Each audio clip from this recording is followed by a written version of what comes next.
This morning we're beginning a new sermon series entitled Puzzled. I like that title because it comes from the idea that things aren't always as they seem. Have you ever been to a 3D movie? And you're sitting there and you've got your little glasses on and all of a sudden something jumps out at you and you feel like it's right there, like you can just reach out and touch it? Things aren't always as they seem. Or when Susan and Shannon and I went to Universal Studios last year, I don't know what they call these rides, but to me they're kind of like 5D because they affect all of your senses. They use all of your senses to make you really feel a part of the ride. So you feel like you're truly flying on a broom with Harry Potter, or that you're really riding along in Bumblebee, the Transformer, fighting the bad guys. You feel like you're right there. But really, you're just sitting in a car, not really even moving. So things are not always as they seem. Maybe you've made shadow puppets on the wall when you were a kid, or maybe you did it with your children. You take a lamp or a light of some sort, and you make shadows on the wall with your hands. I can only do mine was a dog. This is as far as I ever got. That's all I could ever do. But as I was researching this, I ran across some photos of these three really creative people who they make shadows that with their whole bodies, all three of them together. So they have one of the thinking man, but it looks like he's sitting on a toilet. But that's what the shadow looks like. But they're just standing there. But they just are standing just right that it makes these really neat shadows that they've done. So again, it makes you realize as you're looking at this picture and seeing one shadow, but the people are doing something completely different, and you realize that things are not always as they seem. And real life can be a lot like that too. Things aren't always as they seem for us, and often I'm puzzled by that. Life is kind of like a puzzle sometimes, don't you think? Well, I have a puzzle over here. And now many of us, when we get to go putting together a puzzle, we have very specific ways of doing that. I do anyway. I'm kind of weird like that. And Susan does too. We don't do it the same way. See, Susan sits down at the puzzle, and she's like, oh, let's put all the reds over here, and oh, let's put the blues over here, and how about we gather the greens up over here, and oh, this looks like a candy cane, so let's put the candy canes over here, and she does it like that. And I'm like, whoa, whoa, whoa, whoa, whoa. We can't do that yet. First, we have got to find all of the edge pieces. I need to build my border so I know where everything goes on the inside. I might make it too big otherwise. And she's like, oh, Mom. But that's the way I have to do it. Obviously, some of you do as well. And then there's a third way of doing it. This is Shannon's way. He walks into the family room and he goes, oh, y'all are doing a puzzle? Let's watch a movie. But sometimes when I'm doing a puzzle, I'm trying to make two pieces fit together. Let's see if I can find two that might go together. And I think, oh, I know this goes here. Well, it actually did.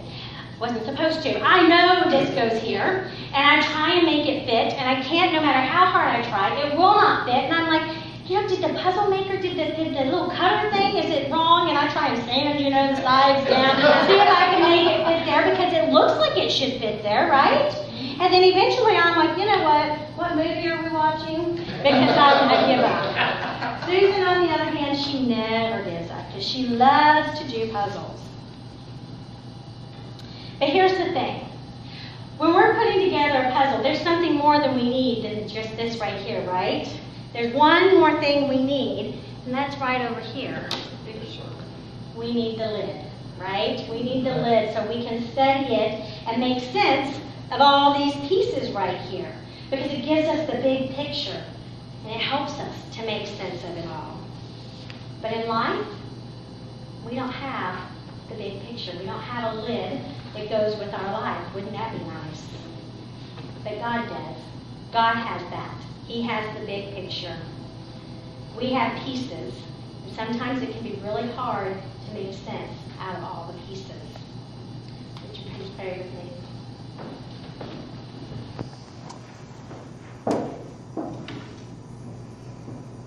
May the words of my mouth and and the meditations of all of our hearts and minds be acceptable to you, O Lord, our rock and our Redeemer. Amen.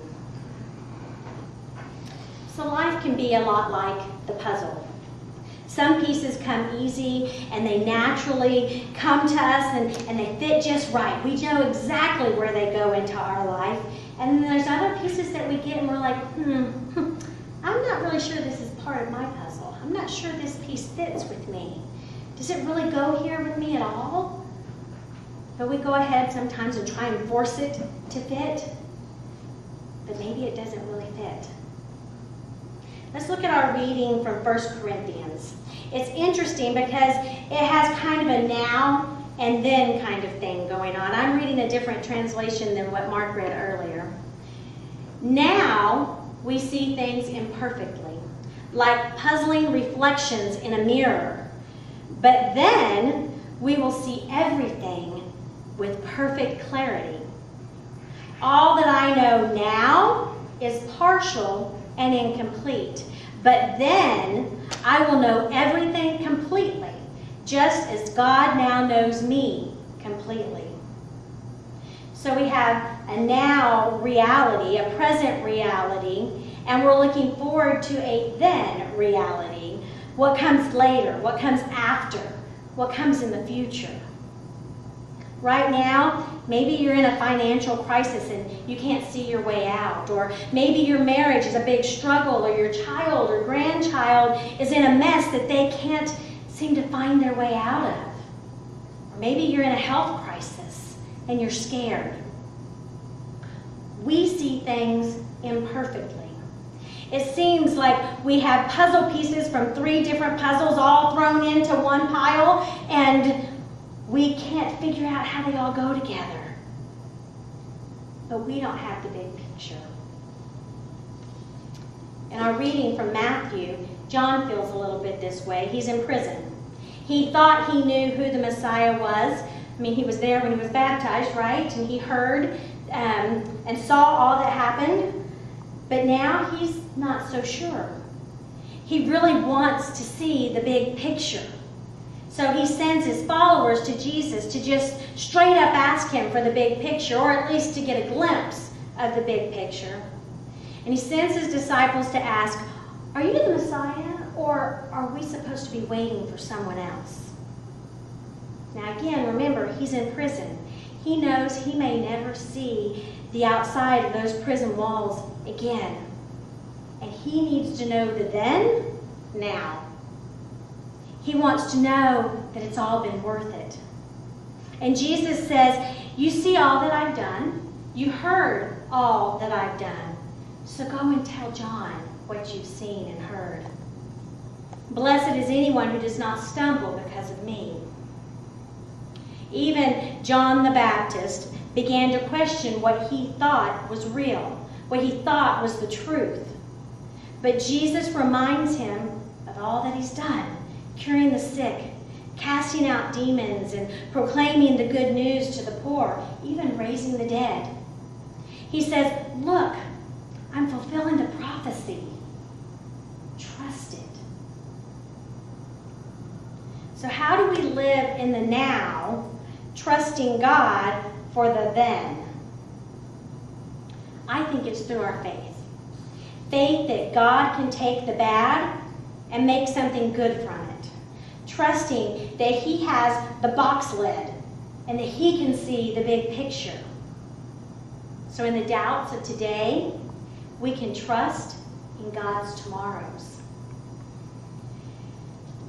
Jeremiah 29:11 says, for I know the plans I have for you, declares the Lord. Plans to prosper you and not to harm you. Plans to give you hope and a future.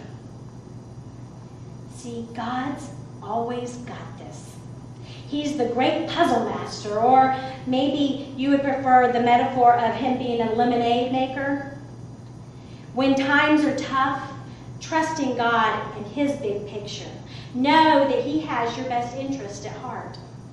Now that doesn't mean that things will work out exactly how you want them to, though. It just means that God will make something good even out of the bad. I have an example for you of that. Shannon and I dated for a while, and then we broke up for 6 months. And when we started dating, my sister was very ill. And so 6 months later, she was still very, very ill. And one day, out of the blue, Shannon called me, and we started talking again. The next night, we went out on a little date, and then the next day, I received a phone call from my brother-in-law telling me that my sister had just passed away. And I've always said that Shannon was a godsend, because he came back into my life just when I needed him to. Being a preacher's kid, you can't imagine what it's like when somebody dies. If you think your house gets crowded when people die, try being the preacher. Because everybody in that church and in all the churches around and all the preachers from all over converge on your home to be there for you. Well, this shy little girl didn't really care for that, and I would get really panicked and needed out of there because I needed to be sad on my own. And so Shannon, because he was back in my life, would come and get me and rescue me and take me off to go just get a Coke, and we'd only be gone for maybe 30 minutes, but it was just enough of a break that I needed it. So God took something that was really horrible, because I never in a million years would have wanted my sister to pass away. But he brought something good into the middle of a really bad situation and brought good back into my life at a time when I needed it. Isaiah 55 verses 8 and 9 say, "For my thoughts are not your thoughts, neither are my ways your ways, declares the Lord. As the heavens are higher than the earth, so are my ways higher than your ways, and my thoughts than your thoughts." In other words, we don't have the lid with the big picture on it, but he does. Have faith in him. Trust in him.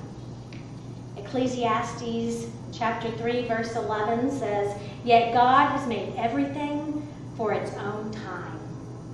He has planted eternity in the human heart, but even so, people cannot see the whole scope of God's work from beginning to end.